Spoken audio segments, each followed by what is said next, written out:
for you. Nowadays, when I listen to you, I even panic. Why? Maybe, hey, why do you panic? The way you, Papa, you know Papa. Figuratively, he bites as hard as he can. Okay. And of course, when he puts his fangs into you, you certainly feel it. I think it pretty Watch Johnny's bite.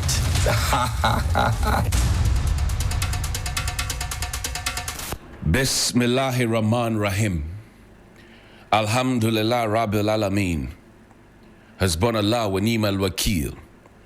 The Lord is my light and my salvation. Whom shall I fear? And yea, though I walk through the valley of the shadow of death, I will fear no evil, for you art with me.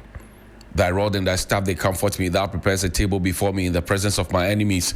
You anoint my head with oil, my cup runneth over, and surely goodness and mercy shall follow me all the days of my life. And I will dwell in the house of the Lord forever and ever. Amen. Assalamu alaikum.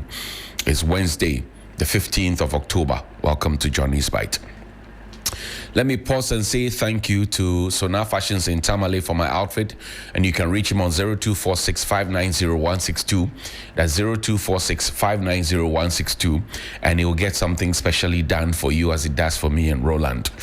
And also, thank you to all our trot drivers, our taxi drivers who also have introduced their riders or their clients to Johnny's Bite. Thank you, drivers.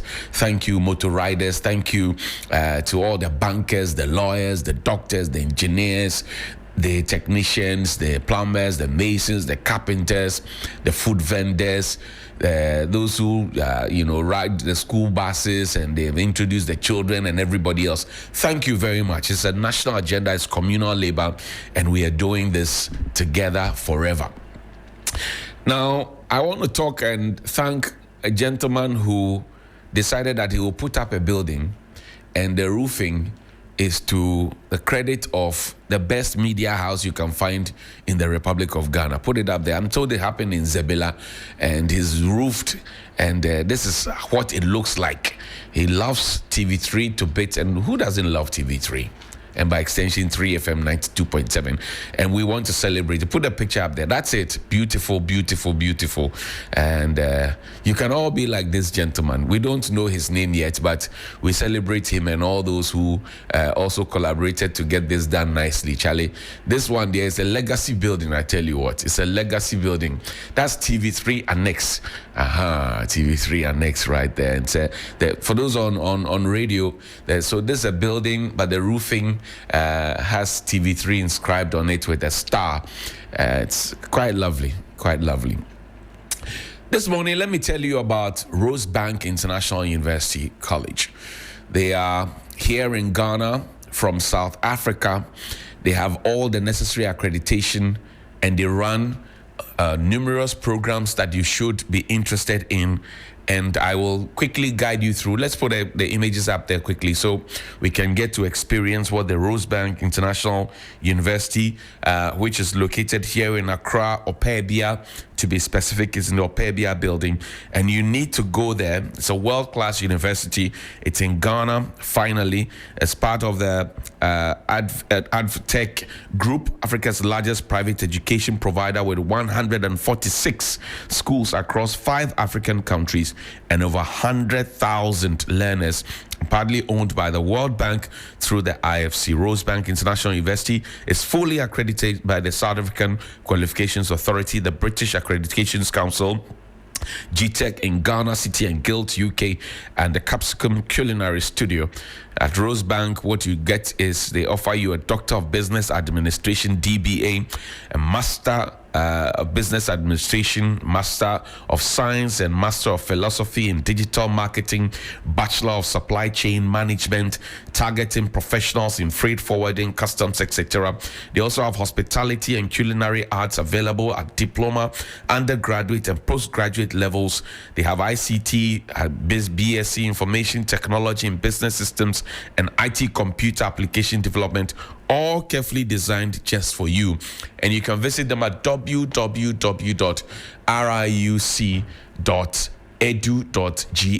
www.riuc.edu.gh.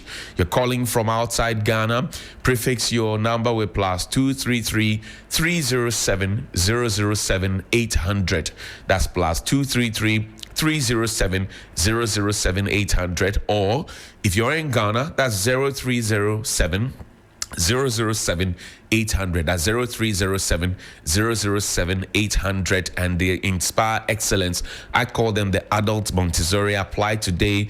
You can pass by the campus and have an experience of what it looks like, and you'll be marveled at the global ready programs, expert-led lectures, and the teachers that are there. Very welcoming, a very conducive atmosphere, and you can always pass by. Admissions are open now for January 2026. So don't lose guard. Don't go and choose some bojua school and then come complaining later if you don't thrive globally. We want you to excel, and that's why we're telling you about these things.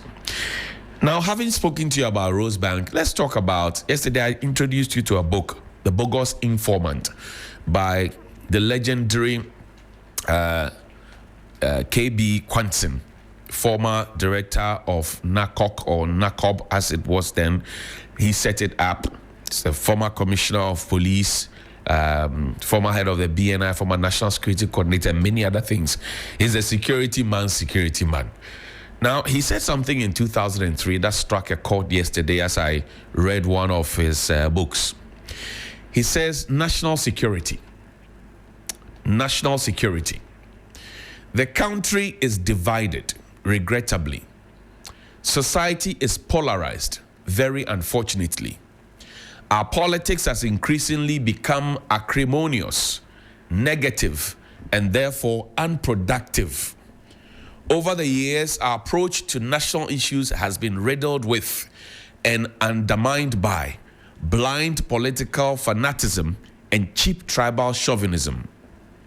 The pursuit of stomach politics has promoted a dark culture of sycophancy and opportunism.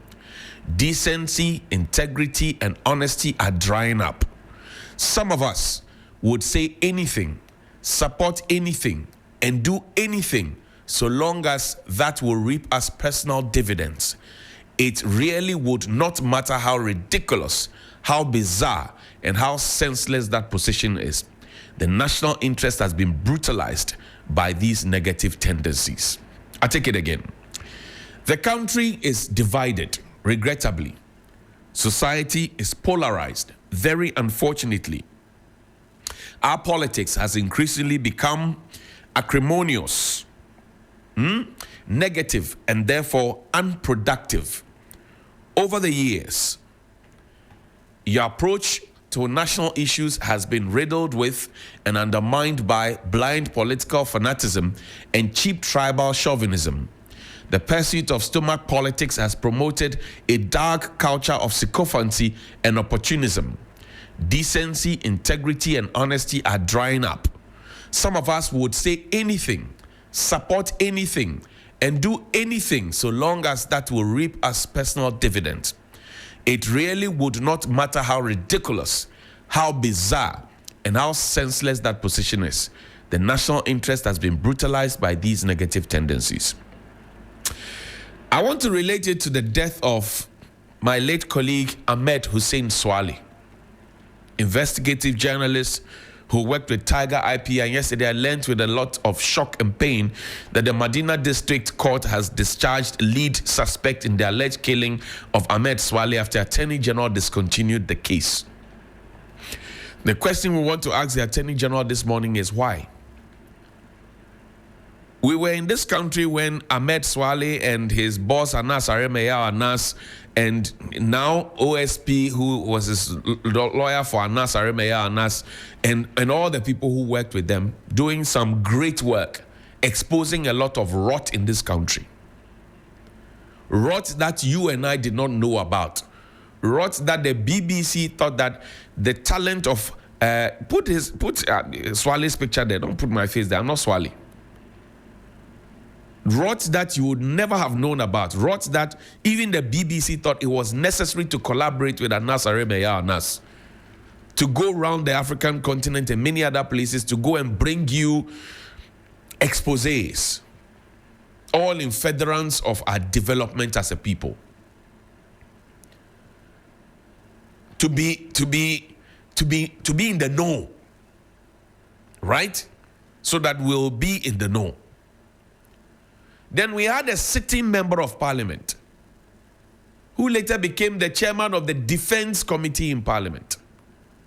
He sat on national television and asked the public to beat Ahmed Suale anytime they saw him. Not long after, he died. He was shot, even under witness protection, under the direction of the Ghana Police Service and under the court. He died. Today, we are told that the lead suspect in the alleged killing of Ahmed Suale has been, let go because the Attorney General discontinued the case. We'll read the response of the Attorney General.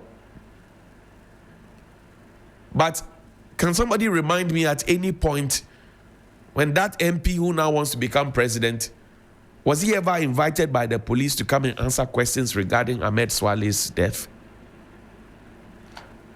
Was he ever invited as a person of interest or whatever it is that the lawyers call it to come and answer just a few questions? He wants to lead us. I have nothing against him personally, but he wants to lead us. And leadership is cause, all else is effect. Was he ever invited or were the police afraid of him? Never mind that he was in court insulting a judge in open court. Never mind. That one, I don't want to talk about it. I'm talking about my colleague. World Press Freedom Index. We had people, and see what I read from the legendary KB Kwansing is what people defended when we were dropping on the World Press Freedom Index. We had people in suit and tie, educated people who had practiced as journalists in this country before, defending rubbish. They were defending rubbish because of politicization and polarization and all the things that the great KB Kwansing spoke about. We have polarized the nation. So somebody's father, somebody's breadwinner, somebody's son, somebody's uncle, he's dead. He's been killed like a chicken. And you have people who defend it as if his life doesn't matter. People are being picked up left, right, center for making utterances way less than what was made. Who invited who? We're in this country where my good friend A+ said, look, he can tell us how these murders happened. He went to the police. What happened after that? He went to give information freely. What happened after that? Bring me the Attorney General's response. Let's read it together, just to be fair. The call records place the accused person's phone in the vicinity where the deceased was killed. However, the presence of the accused in the vicinity based on his phone's location alone is not sufficient to charge him with the murder of the deceased.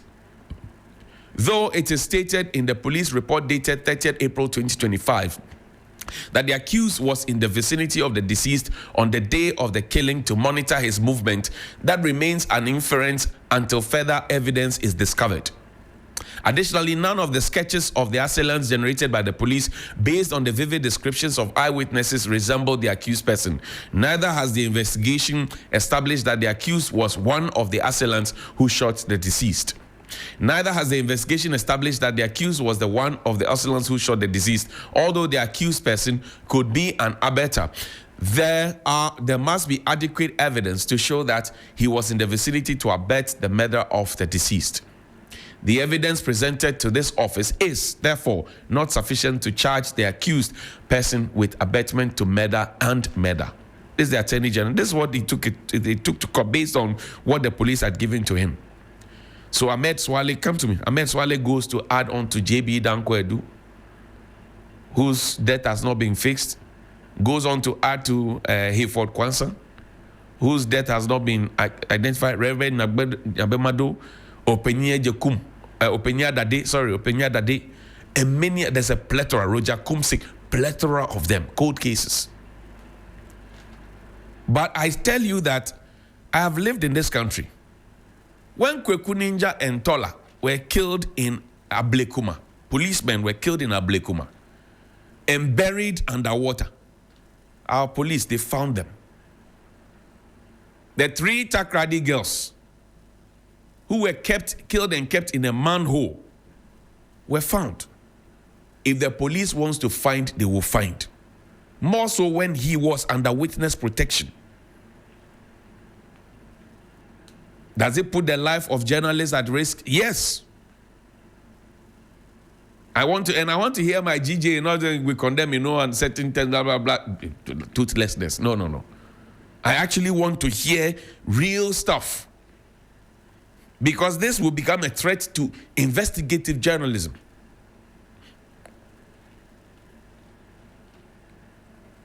It will be. I put Ahmed Suale's photo there again. And I'm asking the police. Somebody sat on national TV, showed Ahmed Suale's photo, and invited the public to beat him wherever they saw him. Put his photo there. Somebody sat on national TV. A member of parliament who demands to be called honorable, who now wants to lead us as president. He sat on national TV and instructed the public he will pay. I've had my own share of whatever it is from him. But it's not about me. Did the police ever have the gonads of steel? Because if I did that here now, and said, wherever you see Kuzo Tiani, I put his picture, wherever you see him, catch him, beat him, I'll pay. The police will come for me in 2 seconds. Did the police have the balls? Let me not use gonads of steel so it sounds... Did they have the balls to invite him just for a second? To say, oh, come, honorable, come. This thing that you said, this person is under witness protection. Come, let's have a... Did the police think about it? Did they try? They should come and tell us. Did they try? Did they try? If they tried, what happened? Did they update us? And why did that not find presence then? Why was the person was not in court as a witness? This pick and choose thing, and I've been giving the police their flowers lately, but this has infuriated me so much. It has infuriated me so much. So we now live in an animal farm where some are more equal than some, or what? Go back to KB Kwansin thing. Then we'll read the court document. It says the country is divided. Listen carefully. Now put it in context. Regrettably, society is polarized, very unfortunately. Our politics has increasingly become acrimonious, negative, and therefore unproductive.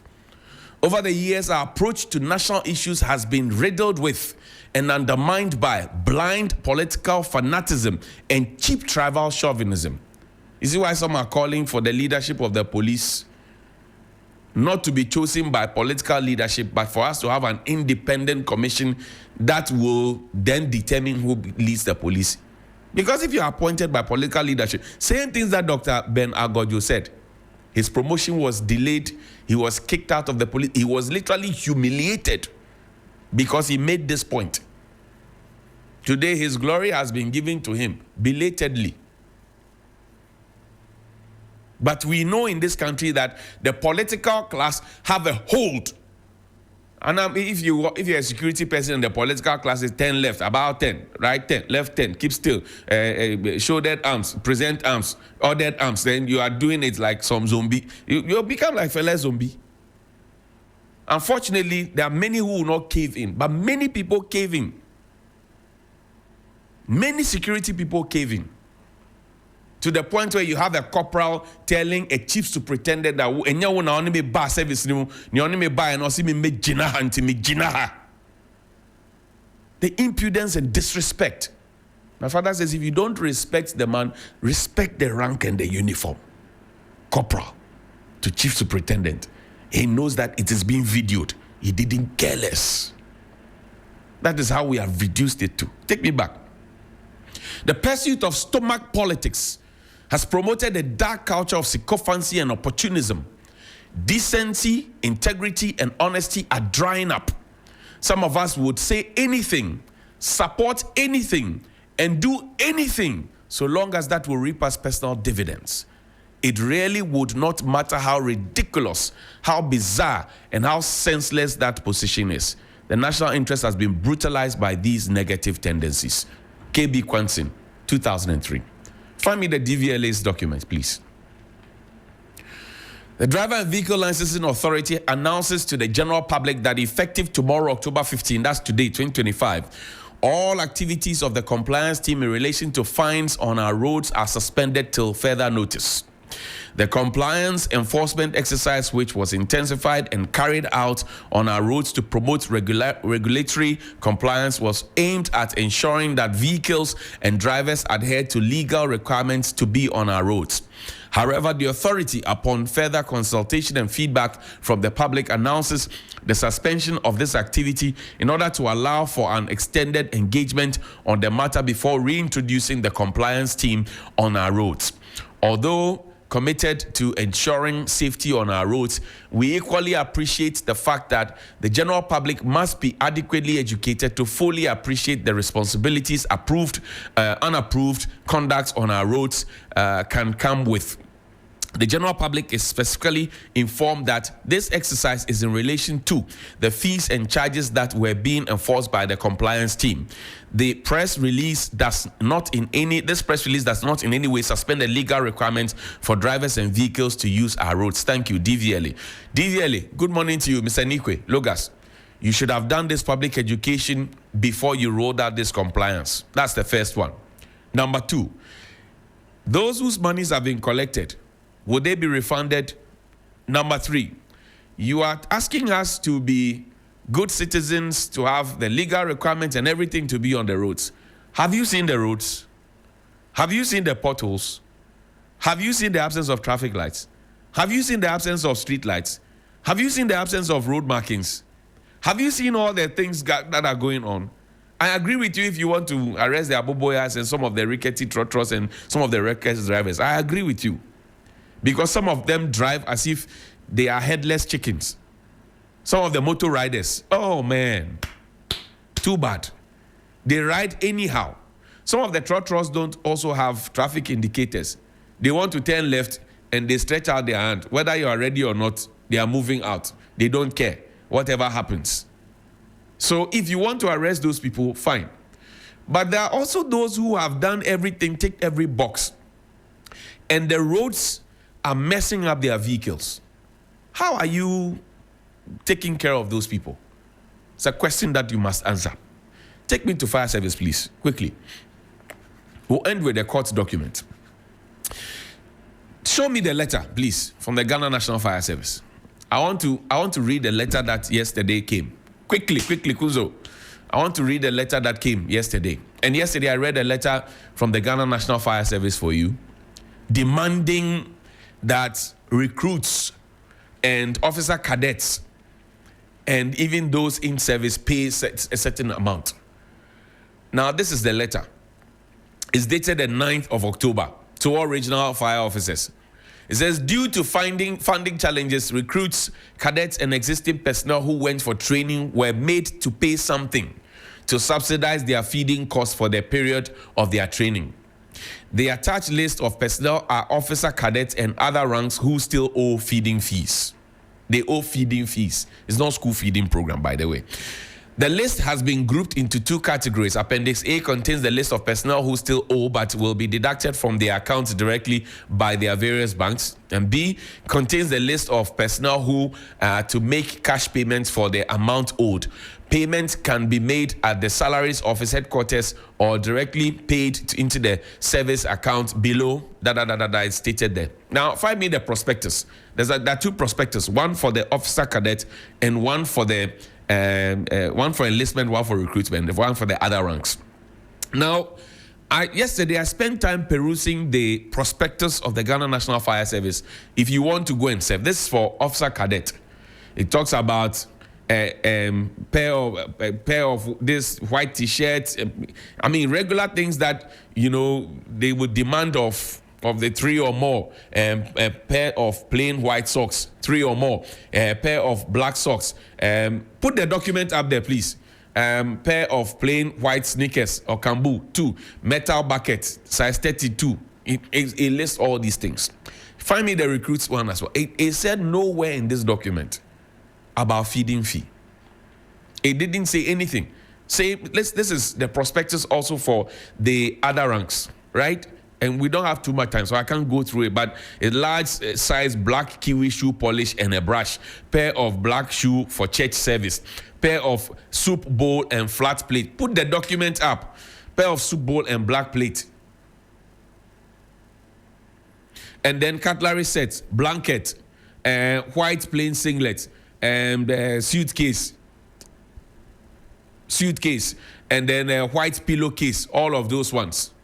Now, show me the legislative instrument.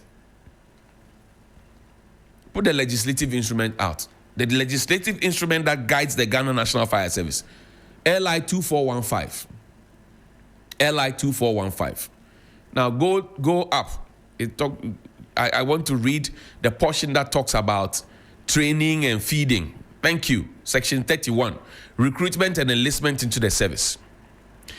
It says a person is eligible for recruitment and enlistment into the service if that person A, is a citizen, B, possesses the requisite qualifications determined by the scheme of service, C, has not been convicted of an offense involving moral turpitude, honesty, or fraud, and D, has not been dismissed from any other employment. A person eligible for recruitment or enlistment into the service shall be required to pass a pre-recruitment and pre-enlistment medical examination. 3. A recruit or an enlisted personnel or person is entitled to the following without cost to that recruit or enlisted person during the period of training. Listen. 3. It says, section 31(3). It says, a recruit or an enlisted person is entitled to the following without cost to that recruit or enlisted person during the period of training. A, accommodation. B, medical care. C, meals, that is food, feeding. Now, I want to ask the Ghana National Fire Service, which law is enabling them to be asking either recruits or officer cadets to be paying something small for feeding? Because I know that there has to be financial clearance before they begin the training. And that's why yesterday I called on the Interior Minister that there are questions to be asked. And the answers must be provided. It is not fair that people buy their forms, they go through their own medical test and whatever it is before they come to you. They buy all the things that I've stated here in their prospectus. And when they finish, they come to you, tell them that they have to pay to feed themselves. I don't get it. Was it the government that told you? Shadrach, hold on for me, please. Was it the government that told you that they don't have money? Was it the government that mentioned that? Look, find me that court document. Let's wrap up with the court document. Shadrach, give me 2 minutes, please. Go up to the facts of the case. This is relative to the National Service Scheme. Now, this is relative to the former boss, the executive director of the National Service Scheme, Mr. Osesibe Entry. Go up. Let's quickly read this and go away. Now, we're talking about how much. Yesterday, we mentioned some 38 million, yeah? Now, today we are mentioning, 38 million. Now, count 14. Causing financial loss contrary to section 179A of the Criminal Offences Act 1960. Particulars of offence. Osesibe Entry, former executive director, NSA, on or about 14th of May 2024, willfully caused financial loss of 22 million Ghana cedis belonging to the National Service Authority by authorizing the withdrawal of the said amount from the project account number 101-863-154-2212 for the Kumewu Farm project without expending on the project. There's a portion of those names. I'm interested. So these monies were withdrawn. It was for the Kumewu Farm project, but the monies were not used for the project. Where is the money?